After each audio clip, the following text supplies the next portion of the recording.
Hello and welcome to lecture number 10. We'll continue the discussion of the Second World War today, and I'll talk about World War II, the home front.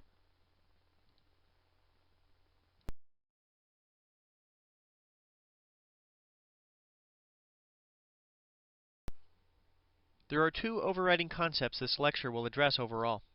First, we'll see that the national government grew dramatically in its size and power during World War II. Secondly, we'll also see how the war impacted American society, the economy, and race relations. Changes were similar to those which took place during the First World War, but World War II brought about changes which were deeper and longer lasting. As you follow this lecture, in the back of your mind you might want to consider an evaluation of this subject. Were the changes brought about by the war positive or negative for the nation? The steps taken to finance the war effort demonstrate one aspect of how the government's power grew during the war. The cost of American involvement in World War II was incredibly high, about 10 times the cost of World War I. The average was about $250 million a day for approximately 4 years. There were two primary solutions for raising the money. A little more than half of the money was borrowed from the American people as they purchased war bonds. As we can see from these statistics, American debt increased quite a bit. This figure demonstrates how the national debt increased during the 1940s. The massive expenditures undertaken by the national government ended the Great Depression and brought prosperity to many American workers. The second solution to the problem of financing the war came in the form of the Revenue Act of 1942.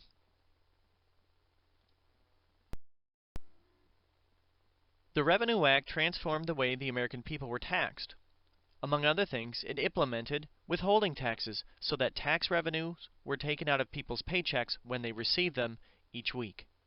Secondly, tax rates for all Americans were increased, and for the first time in U.S. history, low and middle-income Americans paid taxes on their wages.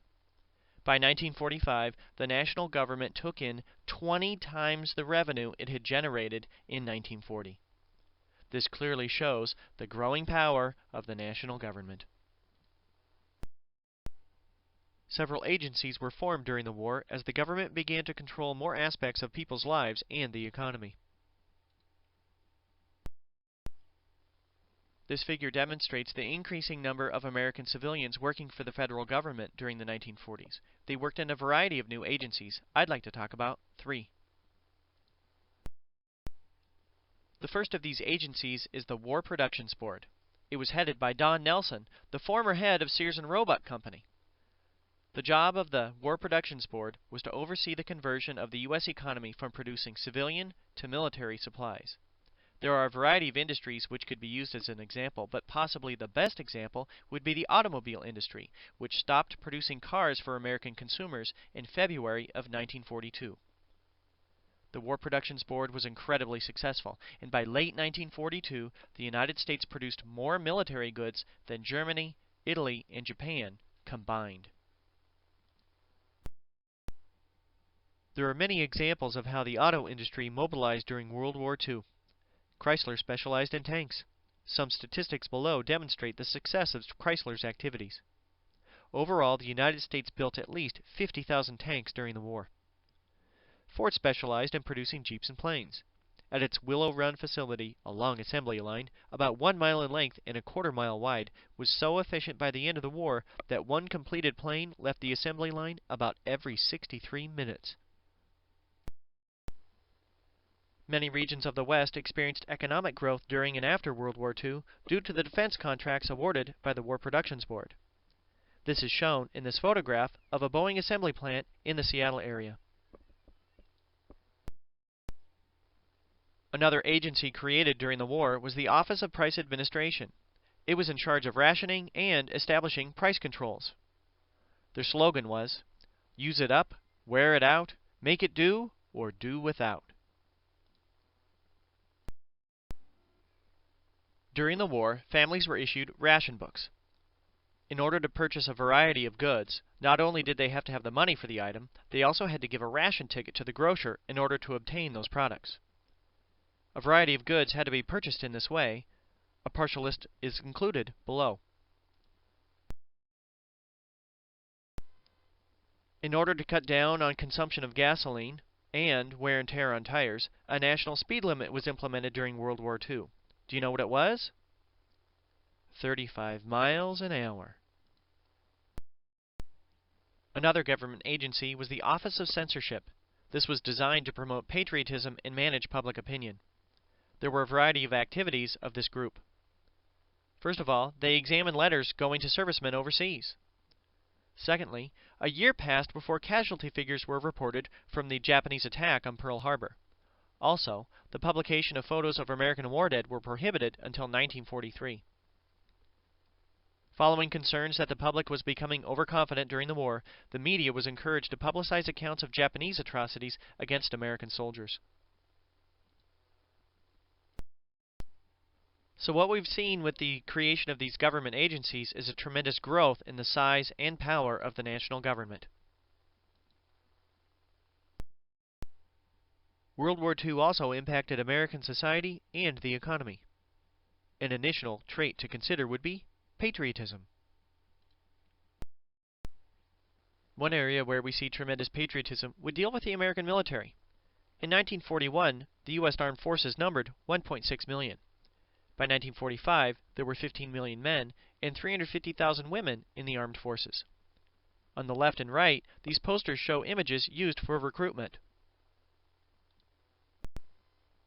School children, individual investors, small and large businesses showed their support by purchasing war bonds to help fund the war effort. Americans also showed their patriotism by volunteering in a variety of different activities. Many adults became air raid wardens. They also organized collection drives to recycle a variety of goods, including cooking grease, tires, and maybe even used paper. Kids who became involved in the recycling were labeled as Tin Can Colonels or Uncle Sam Scrappers. As shown with this poster, everyone could contribute so as not to forget what happened at Pearl Harbor. The nation's economy was also impacted dramatically by American involvement in World War II.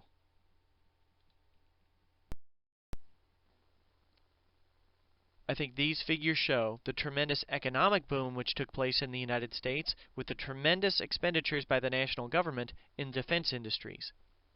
We see a huge increase in the gross national product in billions of dollars. This also trickled down to the American people as wages and salaries increased dramatically as well.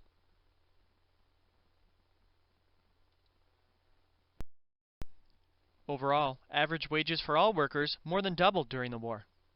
Unemployment virtually ceased to exist, in sharp contrast to the widespread unemployment of the 1930s.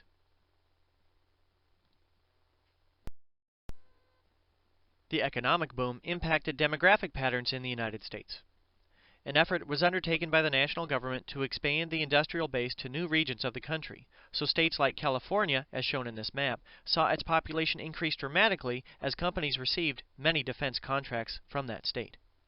Washington and Michigan also saw population increases, whereas Oklahoma, Kentucky, and North Carolina lost population. Now we can explore how family life was impacted during this era.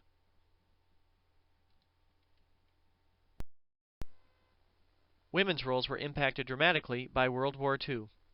Between 1941 and 45, over 6 million women entered the workforce for the first time. By 1945, about 33% of the workforce was female. Many of these new female workers were married, so for the first time, married women made up a large percentage of the women working outside the home.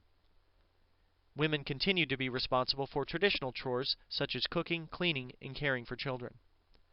On the right, we see the popular image of Rosie the Riveter. Women demonstrated they could contribute to the wartime economy in a wide variety of ways, as shown in these images. On the left, we see women train operators in New York, and on the right, we see women in the service. There wasn't equal pay for equal work. On average, women earned about 65 cents for every dollar earned by a man in a similar job. The war also impacted the American family. Marriages and birth rates increased dramatically. However, so too did divorces, as seen with these statistics.